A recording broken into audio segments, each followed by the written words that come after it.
আপনি যদি R15 নিয়ে কোথাও দাঁড়ান, তাহলে মানুষ আপনার R15কেই দেখবে, আপনাকে না। কিন্তু কোনো বিশ্বসেরা ফুটবল কিংবা ক্রিকেট প্লেয়ার যদি BMW নিয়েও দাঁড়ায়, সবাই কিন্তু ওই প্লেয়ারটাকেই দেখবে, তার BMW কে না। আপনি যদি 10,000 টাকা দামের গেঞ্জি আর প্যান্ট পরেন, তাহলে মানুষ আপনার গেঞ্জি আর প্যান্টটাকেই দেখবে, আপনাকে না। আর ওই প্লেয়ারটা যদি 50 টাকা দামের গেঞ্জিও পরে, তাহলে কেউ তার গেঞ্জিটাকে দেখবে না, সবাই কিন্তু ওই প্লেয়ারটাকেই দেখবে।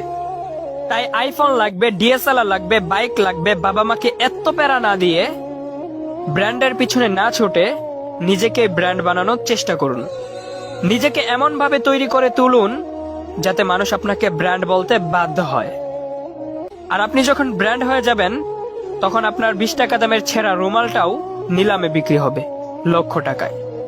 আর আপনি যখন ব্র্যান্ড হয়ে যাবেন, তখন আপনার প্রত্যেকটা জিনিসও ব্র্যান্ড হয়ে যাবে। তাই নিজেকে ব্র্যান্ড বানাতে হলে নিজের সিদ্ধান্তে চলতে হবে, অন্যের না। আর একটা কথা মনে রাখবেন, জ্ঞান অনেকেই দিবে, কিন্তু আল্লাহ ছাড়া সঙ্গ কেউ দিবে না।